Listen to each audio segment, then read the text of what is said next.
Welcome to Study IQ. My name is Amit Varidikilor. Let's understand the chronology of the news. पिछले महीने एक news आई थी कि Myanmar जो कि हमारा एक नेबरिंग कंट्री है, उसके अंदर मिलिट्री ने कू करके जो डेमोक्रेटिकली इलेक्टेड गवर्नमेंट थी उसको हटा दिया है. There has been several human rights violations since that news. Regularly news आ रहे हैं कि जो मिलिट्री है, जो पुलिस है, वो बेसिकली जो प्रोटेस्ट कर रही है जनता, उन पर रेगुलरली गोलियां चला देती है. मार्शल लॉ पूरे के पूरे देश में लगा हुआ है. इस न्यूज के बाद एक और न्यूज आई कि अडानी पोर्ट, जो कि बिजनेस कॉन्ग्लोमरेट है, उसकी एक सब्सिडरी है, उन्होंने मिलिट्री जनता, जो कि उनकी गवर्नमेंट है मिलिट्री इस समय म्यांमार में, उसको $30 मिलियन दिए थे कुछ प्रोजेक्ट लेने के लिए. Right. The question it creates a moral situation कि एक ऑथोरिटेरियन डिक्टेटोरियल रिजीम को बेसिकली एक Indian business conglomerate house basically कुछ रिश्वत देता है या कुछ पैसे देता है किसी प्रकार के प्रोजेक्ट को लेने के लिए.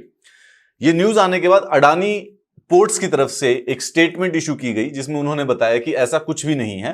They do not know much about it. उन्होंने इस बात को बेसिकली बताने की कोशिश की ऐसा कोई जो न्यूज है वो थोड़ी सी फैब्रिकेटेड है, मैनिपुलेटेड है. Now today will be discussing कि ऑस्ट्रेलिया के एक सिविल राइट्स ग्रुप है जिन्होंने कहा है कि बेसिकली इंडिया का जो स्टॉक एक्सचेंज है उसको अडानी पोर्ट्स के अगेंस्ट एक्शन लेना चाहिए. Why? Because the explanation given by the Adani ports is basically factually misleading. तो अगर उन्होंने स्टेक होल्डर्स को फैक्चुअली मिसलीड किया है, so the Indian stock exchange shall take action against it. क्योंकि भारत के लॉ में जितनी भी कंपनियां हमारी जो कि स्टॉक एक्सचेंज पर लिस्टेड है, अगर कंपनी के डायरेक्टर्स या बोर्ड ऑफ डायरेक्टर्स या बेसिकली उनकी कोई भी मैनेजमेंट अगर स्टॉक होल्डर्स को कोई मिसलीडिंग इंफॉर्मेशन देती है तो वो लॉ के अंदर प्रोसिक्यूट किए जा सकते हैं. लेट्स अंडरस्टैंड कि पूरा का पूरा सिचुएशन क्या है. This was the first news. Adani group is paying $30 million to Myanmar military controlled firm for a port deal, alleges report. ठीक है. अडानी ग्रुप है वो बेसिकली कई सारे से इंफ्रास्ट्रक्चर प्रोजेक्ट्स बनाता है दूसरे देशों में जाकर, भारत में भी बनाते हैं. उन्होंने म्यांमार में एक पोर्ट बनाने के लिए एक प्रोजेक्ट लिया हुआ है. एक पोर्ट डेवलप कर रहे हैं यांगोन सिटी में. कहां पे? यांगोन. इसको करंट अफेयर्स की नजर से देखना, प्रीलिम्स में पूछा जा सकता है कि कौन से पोर्ट कहां पे किस जगह पर डेवलप हो रहे हैं. Through a lease deal with the military conglomerate Myanmar economic cooperation. ठीक है. तो हमारे यहां से जो कंपनी का नाम है अडानी पोर्ट और उनकी कंपनी का नाम है Myanmar economic cooperation. Myanmar economic cooperation जो कंपनी है उसको म्यांमार की मिलिट्री कंट्रोल करती है, मिलिट्री ओन करती है. Adani group is paying $30 million for this to Myanmar economic. ये वो पोर्ट है जो कि यंगोन में, जो इसको पहले रंगून कहा जाता था, आपने एक मूवी देखी होगी शाहिद कपूर और कंगना रनौत की, रंगून के नाम से, एग्जैक्टली वही. वहां पर ये पोर्ट डेवलप किया जा रहा है अडानी के द्वारा. अडानी ग्रुप ने एक स्टेटमेंट की, refutes engagement with Myanmar's military over port deal. उन्होंने कहा कि ह्यूमन राइट्स ऑर्गेनाइजेशन ने जब उनके ऊपर क्लेम किया कि military controlled Myanmar economic cooperation को इन्होंने $30 मिलियन पे किए हैं, तो उन्होंने इस बात को रिफ्यूट कर दिया कि उन्होंने इस प्रकार की किसी प्रकार की कोई एंगेजमेंट नहीं की है. जो भी डील हुई थी वो ऑनेस्ट तरीकों से हुई थी. दो एक्टिविस्ट ग्रुप हैं. एक का नाम है the Australian centre of international justice. ठीक है. The Australian centre of international justice, ACIJ, और दूसरे का नाम है जस्टिस फॉर म्यांमार, JFM. इन्होंने इंडिया स्टॉक एक्सचेंज को कहा है कि आपको रेगुलेटरी एक्शंस लेना चाहिए अडानी पोर्ट्स के तहत for failing to disclose ties with the military junta. The civil rights organisation claim that the statement released by Adani ports on March 31, जो ये वाली जो स्टेटमेंट थी ये बेसिकली फैक्चुअली मिसलीडिंग थी. The issue, Adani ports directs businesses with MEC exposes share holders to major international law, corruption and reputational risk. जो ये civil activist group हैं, इनका ये कहना है कि अडानी पोर्ट के जो ये म्यांमार के military economic cooperation, Myanmar economic cooperation के साथ जो डील है, तो जो अडानी पोर्ट्स के जो भी शेयर होल्डर है, because it's a publicly listed company, in share holders को कई सारे मेजर इंटरनेशनल लॉ और रेपुटेशनल रिस्क आ सकते हैं, क्योंकि ये चीज को विदहोल्ड किया गया है कि इन्होंने एक डिक्टेटोरियल रिजीम से या मिलिट्री जनता से बेसिकली किसी प्रकार की डील की है. Myanmar Economic Cooperation is controlled by Myanmar's armed forces, which has been accused by the United Nations of committing genocide and crimes against humanity. इस बात को ऐसे समझने की कोशिश कीजिए कि आप क्या उस कंपनी के शेयर होल्डर होना चाहेंगे या पार्टिसिपेट करना चाहेंगे जो कंपनी किसी ऐसी दूसरी कंपनी से डील करती है जिससे चाइल्ड लेबर हो रहा हो, या फिर इसमें अगर हम इस केस में देखें कोई जीनोसाइड कर रही हो या कोई क्राइम्स अगेंस्ट ह्यूमैनिटी कर रहे हो, so you would not want your money to be associated with that company. आप ऐसी कहीं जगह पर इन्वेस्ट नहीं करना चाहेंगे। हो सकता है एटलीस्ट कोई ना कोई, बहुत सारे लोग होंगे जो नहीं करना चाहेंगे मॉरल इश्यूज की वजह से, रेपुटेशनल रिस्क की वजह से, and this information can not be withheld from you. This is an allegation, याद रखिए ये प्रूव नहीं है अभी तक। तो जो ऑस्ट्रेलिया के सिविल ग्रुप्स हैं, इन्होंने कहा कि म्यांमार के जो ये मिलिट्री का ब्रूटल क्रैकडाउन हुआ है after against the coup for ousting the civilian leader Aung San Suu ची।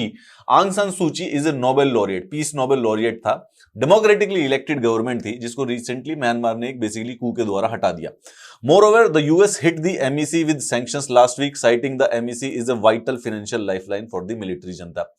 इस कू के लिए यूनाइटेड स्टेट्स ऑफ अमेरिका ने म्यांमार इकोनॉमिक कोऑपरेशंस के अगेंस्ट कुछ सैंक्शंस भी लगाए हैं। However, Adani ports have still maintained कि फैक्ट्स को मिसरिप्रेजेंट कर कर बताया जा रहा है। उन्होंने कहा कि उन्होंने ऐसी कोई प्रकार की डील नहीं की, परंतु कुछ वीडियो और कुछ फोटोग्राफ्स ऐसे मतलब एग्जिस्ट करते हैं, मैं आपको दिखाता हूं, विल जस्ट सी इट, जिससे ऐसा लगता है कि इनके बीच में किसी न किसी प्रकार की डीलिंग हुई थी। The timeline of the accusations against Adani ports and the subsequent denials, इनको देखते हैं। अगस्त 2018 में, यानी कि आज से 3 साल पहले, United Nations Human Rights Council issued a public warning to foreign corporations not to do business with MEC. मतलब कि पहले से ही यूनाइटेड नेशंस की ह्यूमन राइट्स काउंसिल इस बारे में एक नोटिफिकेशन निकाल चुकी थी कि जो म्यांमार इकोनॉमिक कोऑपरेशन है, उनके जो संबंध है वो म्यांमार की मिलिट्री के साथ है, and there might be a possibility कि वो ह्यूमन राइट्स, क्योंकि रोहिंग्या रिफ्यूजीज का भी इशू चल रहा था कि वो उसको शायद कुछ गड़बड़ हो सकती है, तो जो फॉरेन कॉर्पोरेशन है अगर उसके साथ डील ना करे तो बेहतर होगा। हाउएवर, 10 महीने के बाद ही 23 मई 2009 को अडानी पोर्ट्स, जो कि एक सब्सिडरी है अडानी कॉन्ग्लोमरेट की, entered into a build operate and transport agreement with the entity. The deal entails Adani ports Myanmar subsidiary, जिसका पूरा नाम है Adani Yangon international terminal company, constructing a container port in Yangon on the MEC military owned land. ठीक है, तो यहां पर जो ये यंगोन पे जो ये कंटेनर पोर्ट है, अडानी की एक सब्सिडरी, अडानी पोर्ट की एक सब्सिडरी बना रही है, जो ये पूरी की पूरी जो लैंड है जिसको मिलिट्री कंट्रोल करती है। Come September 2019, a report of the United Nations Human Rights Commission listed out the corporations involved in operation with the MEC. Many began to review their businesses operations and disengaged from ongoing projects. Meanwhile, Adani Ports remained silent. तो समझने की कोशिश कीजिए कि 2018 में United Nations Human Rights council कहती है कि Myanmar economic cooperation human rights या फिर क्राइम्स अगेंस्ट ह्यूमैनिटीज में इन्वॉल्व है, तो उनके साथ बिजनेस ट्रांजैक्शंस में ना घुसे तो कोई बेहतर है। 2019, 10 महीने के बाद ही Adani ports basically Myanmar economic cooperation, यानी कि जो कि जिनको मिलिट्री कंट्रोल करती है, उनके साथ एक डील में घुसते हैं जिनसे वो कंटेनर पोर्ट बनाने का उनको बिल्ड ऑपरेट ट्रांसफर का एक प्रोजेक्ट मिल जाता है।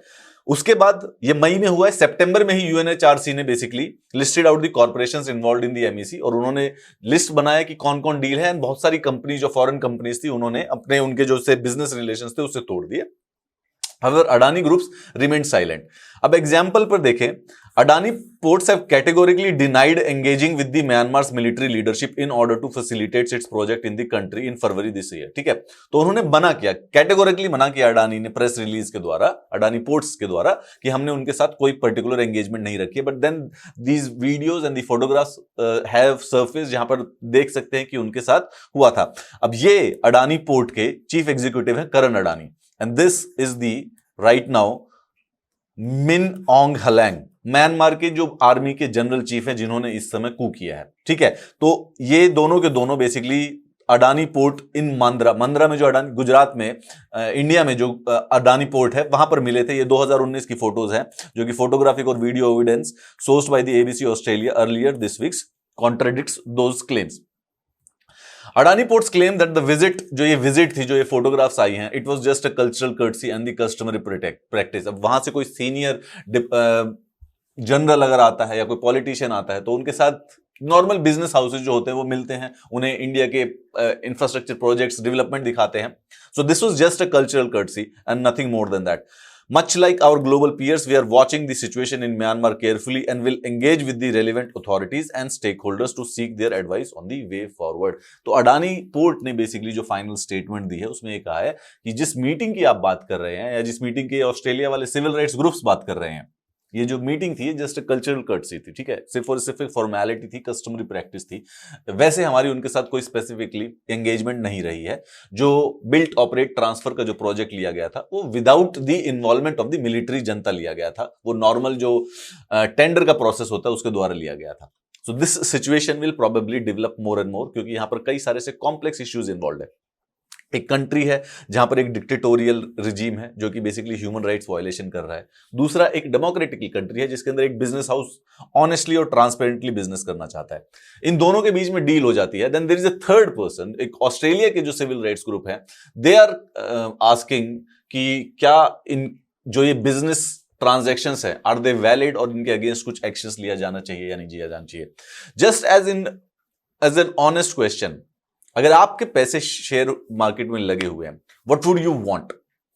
वुड यू वांट कि आपके जो कंपनी है, जिस भी कंपनी में आपने शेयर्स खरीदे हैं, whether it be Adani ports या फिर रिलायंस है या फिर टाटा है, आप क्या चाहते हैं कि वो जब भी कोई बिजनेस ट्रांजैक्शंस में घुसे, will they shall be so futuristic about it कि जिस भी एंटिटी के साथ बिजनेस ट्रांजैक्शंस हो उसके साथ कभी भी कोई भी ह्यूमन राइट्स के इश्यूज ना जुड़े, और अगर जुड़ते हैं तो वो बेसिकली लॉस पे उसको वापस ले लें। याद रखिए कि your money would be lost. अगर आपने 10 लाख लगाए हैं और किसी प्रोजेक्ट में लॉस हो जाता है तो आपके 10 लाख बेसिकली घटकर 8 भी हो सकते हैं। What do you think is the right thing to do here? ये न्यूज जो है ये बिल्डअप होती रहेगी and we will discuss this whenever इसके बीच में कोई और डेवलपमेंट होगी। मेंस के पर्सपेक्टिव से ये क्वेश्चन बनता है, यहां पर इंटरनेशनल रिलेशंस से स्पेसिफिकली क्वेश्चन आ सकता है। मोर इंपॉर्टेंटली एक मॉरल क्वेश्चन आ सकता है जो कि हम केस स्टडीज, एथिक्स की केस स्टडीज में पूछ सकते हैं। एथिक्स की केस स्टडीज में पूछा जा सकता है because this creates a moral dilemma, क्योंकि इसके अंदर अडानी पोर्ट्स एज सच उनकी तरफ से कोई भी गलती नहीं है। They are just building an infrastructure project over there. However, जो इस समय जिनके साथ वो डील कर रहे हैं, those people are involve in to genocide and into human rights violations. अब इसमें शेयर होल्डर्स का जो नुकसान है या फिर मॉरल स्टैंड लेना, इसमें से basically what exactly is the right business ethics, इस बात के ऊपर एक आपसे एक एथिक्स में सवाल पूछा जा सकता है। थिंक अबाउट इट, सोच के बताइए मुझे। अगर आपको इसका पीडीएफ चाहिए तो ये टेलीग्राम ग्रुप पर, अगर आपके पास इससे कोई व्यू पॉइंट है तो मुझे टेलीग्राम ग्रुप पे मैसेज कर सकते हो तुम कि सर मॉरल एथिक्स तो है परंतु बिजनेस में प्रॉफिट ज्यादा जरूरी होता है। एंड अडानी ग्रुप्स ने, अडानी पोर्ट्स ने तो स्पेसिफिकली कोई ह्यूमन राइट्स वायलेशंस नहीं की हैं। मोर और लेस वो तो डायरेक्ट नॉर्मल बिजनेस ट्रांजैक्शंस के साथ ही गए हैं। And when they did go at that time the coup was not happen. उस समय तो कू हुआ भी नहीं था, तो उनकी गलती कैसे मानी जाए? या फिर अगर आपका इससे कोई अपोजिट व्यू पॉइंट है so please do hit me on the Telegram group या फिर इंस्टा पे मैसेज कर दीजिए। Have a nice day.